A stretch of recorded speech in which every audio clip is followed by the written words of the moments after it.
Dry bones, dry bones, dry Dry bones, bones, dry bones, dry bones. Shake your bag of bones, dry bones.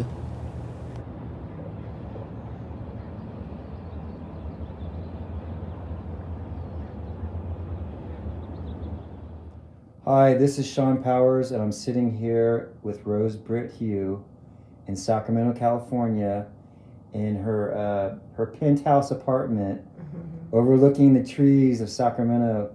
And Sacramento is known for the river, the Sacramento River. It's where the Sacramento and the American River meet, and also the trees. A lot of trees were planted here.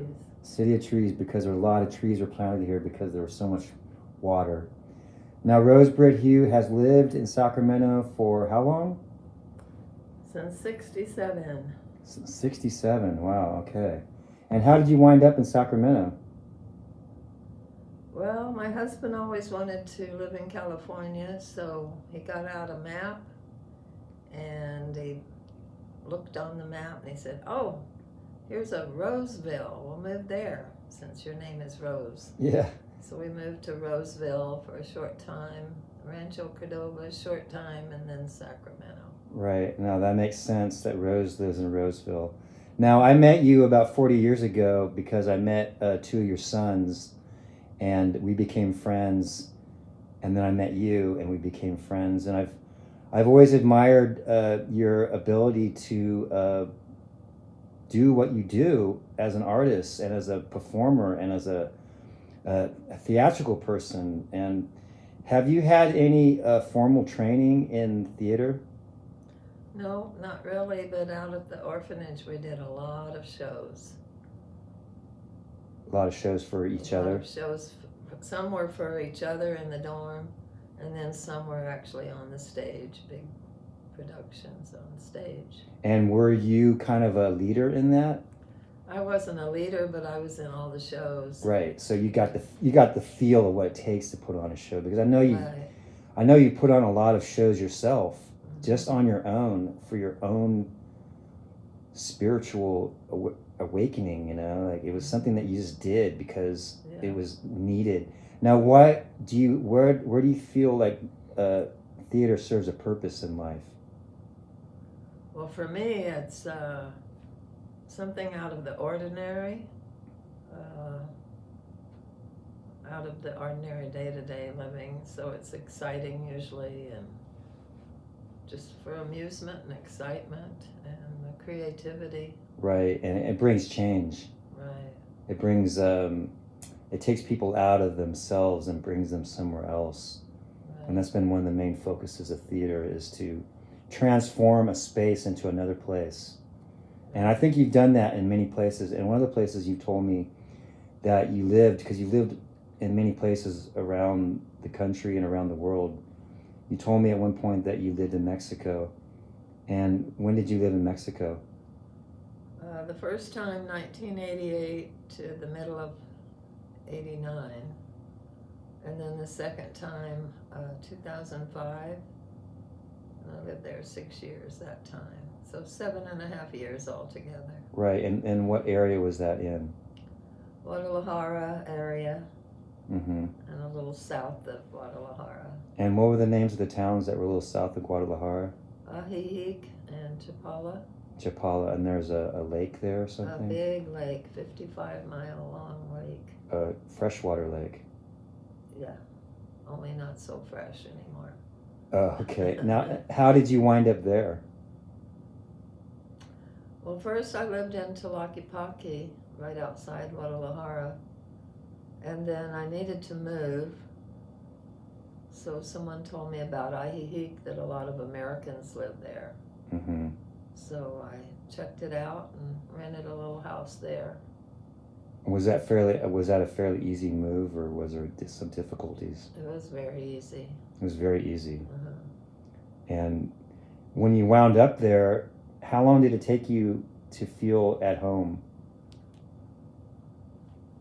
I felt at home pretty quickly, actually. And it was easy to meet people? Yeah.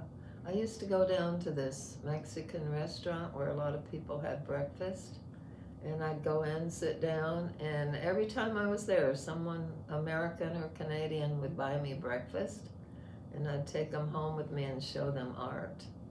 And I made a lot of art sales like that. Oh, wow. That's Yeah. interesting. Uh-huh. So was it easy to obtain art supplies there and Oh, yeah. inspiration? Mm-hmm. There's so many artists in Mexico, and really great artists. So there's supplies everywhere. Okay, yeah. Yeah, It's probably the birthplace of the mural could be. because the ancient temples inside of them had beautiful murals inside, and that kind of transferred into the culture, the Chicano culture. Here in Sacramento, they used to have the Viva La Raza Center over on F Street, I believe. And that was a big epicenter for muralists, because the muralists have always a lot of colors and kind of abstract in a way. A lot of folk art. I love folk art. I'm drawn to folk art. Right, and folk art is from the people, and quite often it's from an untrained Yeah, And perspective, right? perspective, right? It's just like they call it outsider art. Do you consider yourself a professional artist? Yes. And what makes a professional artist? I guess if you sell any, that's considered professional. Right. Now, do you consider yourself a professional theater person? Yeah, I do. Yeah, because Because I worked at it long enough and right, hard enough. right. I feel like if you work at something for long enough, you have acquired the title of master or professional, or at least experienced enough a long period of time to know what it's like. Yeah. And you did theater productions when you were in Mexico. Mm-hmm. And you always say, this is the last one, I'll never do this again. Right, because it's so much work, huh? So hard, yeah. And where was one of you showed me some posters of a show that you did with some local people. At the Cultural Center in Ajijic. Right, and then what was that show about? It was called The Seasons, and it was a musical, just going through different countries at different seasons. With no dialogue. No dialogue. I don't like dialogue. Dialogue, what don't you like about dialogue? It's boring. Boring. Well, also it knocks down the wall of language barriers.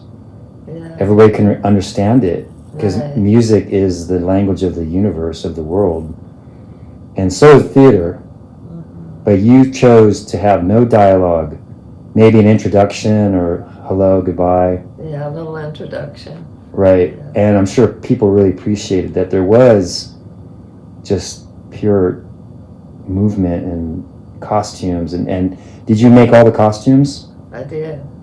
Did you have any help? Nope. No. Could you find help? Nope. No. Sometimes it's better just to do it yourself. I mean, Yeah, really. as myself being an artist, it's like it's so easy to work solo because you don't have any to bounce off of anybody. Right. Now, when you're doing these theater productions, were you having to kind of like what they might call, say, herding cats? Was it challenging? Very. It's hard to get people, hard to get them to show up, hard to get them to even put their costumes away. Just the whole thing is very, very difficult. And there was a language barrier there in that Yeah, direction. So really, yeah. how did you get around that? I don't know. Well, I guess there were some who could speak English, so then they would interpret for the others. They were all pretty much children and teenagers. Oh, okay. Yeah. And then you had some local people helping you with the production part? Just one veterinarian who he had the machinery to make the music really great. Oh, and I did have a young man to make the puppets, and he did the lights for the show. And he did the lights also? He did. And were there any major challenges besides the language and the cultural differences? Well, one American lady happened to be an alcoholic that I wasn't aware of, so she kind of made the show a little interesting, you might say. And you recruited her, Yeah. but you didn't know she was an alcoholic. I didn't. So that was kind of strange. All of a sudden, you're like, oh my God, what's... Very strange. I found out when she was on stage. And I said, what are you doing? She said, I don't know. Now, in all these, how many theater productions that you think you've done? Just like, for example, in Mexico. You mean like real theater on a stage? Yeah, like finding a place and lights and actors and... Well, that I only did probably 3 times, a big production. Mostly I performed on the streets or in the Unitarian Church. I did a lot of shows there. And quite a few on the streets and on the plaza. It's a magical process to put on theater productions, and sometimes it just falls into place. Is that what happened with you? Well, for me, I think it usually started with music. I'd be hearing some music, and I just had to do it. I had to do it. So I'd get out of costume and mask and go out on the street and start dancing and moving around. Was that abnormal or normal? Well, it was different, but it was a very strong feeling that I would get that I had to do this performing. Right. And I'm sure some people watched you, and I'm sure some people just tried to ignore you. Many people just walked right on by, turning their head. They didn't want to see it at all. And some older women, very religious women, would say, call me the devil. And so it was interesting. I enjoyed seeing the different perceptions people had of the whole thing. Right, because everybody has an opinion. Yeah. And I've seen that. I've been in countries where people just try to just totally ignore you, like you're just like looking right through you. Yeah. Did you feel that you were appreciated from the ones that really watched you, or was it kind of like you were just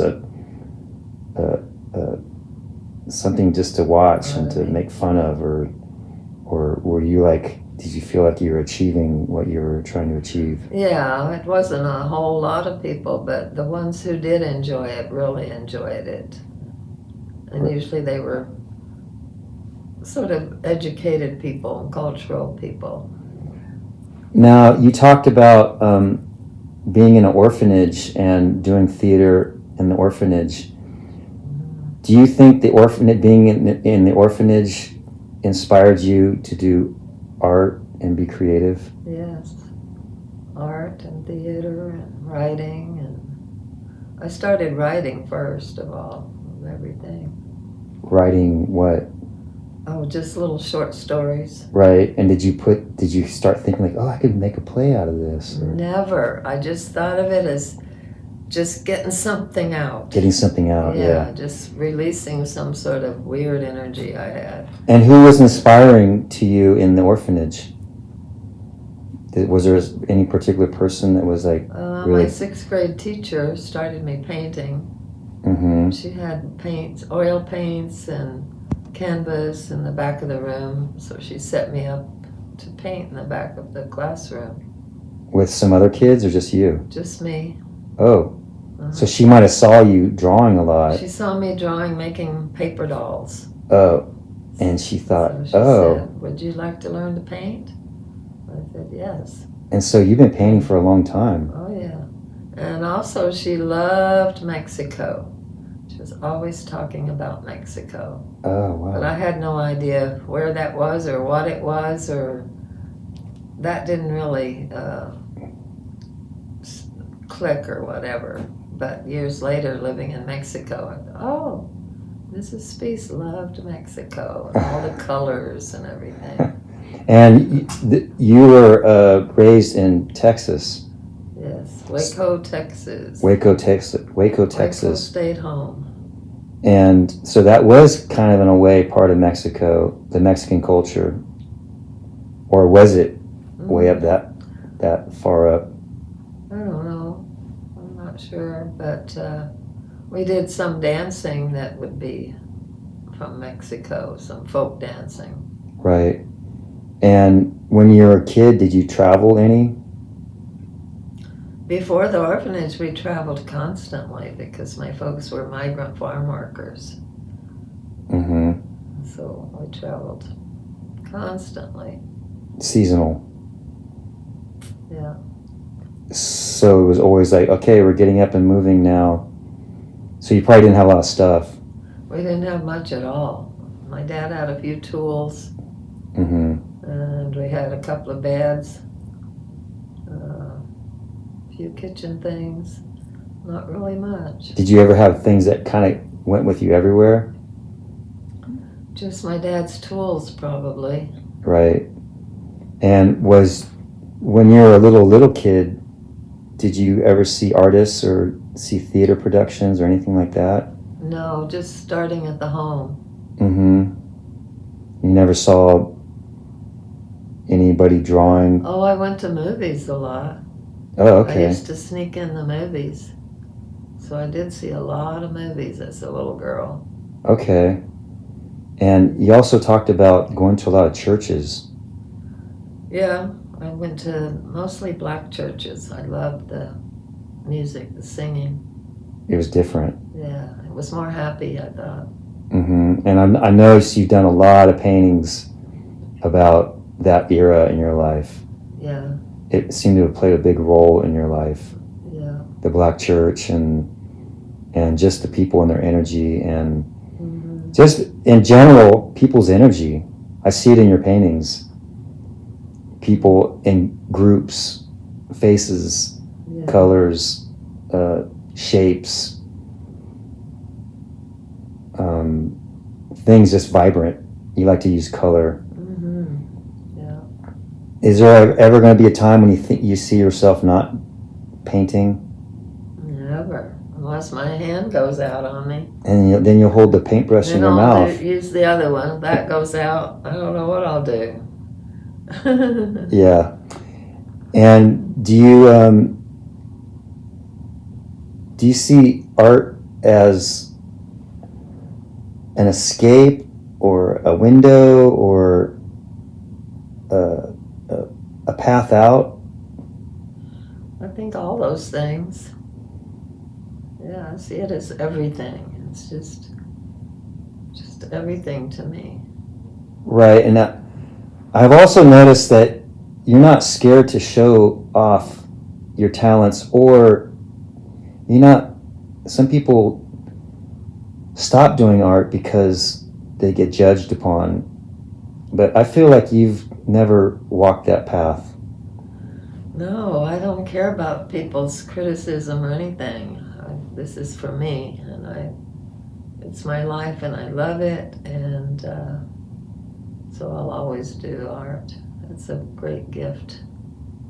Right. Now, would you tell it to somebody that says, oh, I can't paint? What would you say to them? Oh, I can't do art. I'd say, well, maybe art's not your thing, but I bet you have something that you're good at. Right. I mean, I always constantly tell people, like, oh, I can't do art, but I've seen you doodle before. I've seen you, like, when you're talking on the phone, you're doing little squiggly lines and stuff, and Mm-hmm. that's an art in itself, It's like not something to like put down, but it's expression of the self. Mm-hmm. For anybody that's going to see this film, because these films are about older artists that are over 70 that have been doing their thing since day one, and they never faltered. They've always just done their art. And there's also a generation of people that are really connected to the internet system. And I've noticed that older artists aren't really super connected with the internet. So this information is being put on the internet. So what would you have to say for somebody that's watching this like 20 years from now? Oh my goodness. 20 years from now, the world, we wouldn't even know it anymore. I don't know what kind of art they would be doing at that time. I imagine it'd be very different. Yeah, but if you were to send out a message to somebody that was just watching this, and like, what would you say to the universe? I don't know, just follow your dream, whatever your passion is. And for me, it just happened so naturally. It just all came flowing. Right. And it's still flowing, and I'm still amazed by it. And so I guess you need some imagination. And I don't think everyone has to be an artist. You can express yourself in many different ways. Right. There's dance, and there's writing, and there's poetry, and there's building and sculpture and right, all sorts of things.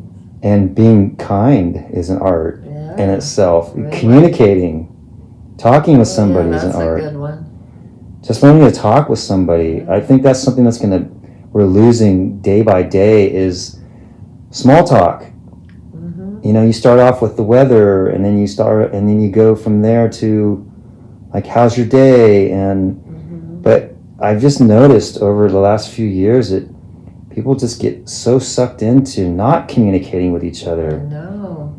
And it's been our way for thousands of generations to communicate information to each other. Mm-hmm. And we're starting to lose that, and it's kind of scary in a way. Yeah. I mean, some people love to talk. You're never going to stop that. Mm-hmm. But some people need to learn how to communicate, and they can communicate through their art. Yeah. They can communicate through their words, through their dance, through their motion. Now, I noticed also, since I've known you, that you like to make masks. Yeah. What do you feel like is the importance of masks? I just find them interesting and different, you know. You could become whoever or whatever. Behind the mask. Yeah. I remember one time you told me, he says, "Oh, I'll do a dance, but I have to be wearing a mask." And that made sense, because you've always inspired me. I'm an artist myself, and you've always inspired me as an elder person. For me, because you continue this youthfulness in your art, your childlike ways, and I think that's very important to remain childlike. We're just talking about masks and being creative. And do you have one last thing you want to say before we finalize this little interview? Mm-hmm. That's one thing I have so much trouble with, is like, I feel like I'm put on the spot. I have to really say something wonderful. Yeah. So, I don't know. Just good luck with your life, and enjoy. All right. Well, thank you, Rose. Thank you so much. This has been Sean Powers with Rose, Britt, Hugh in Sacramento, California, 2023. Thanks again. Okay, goodbye. Wave to the universe. The universe. Yay.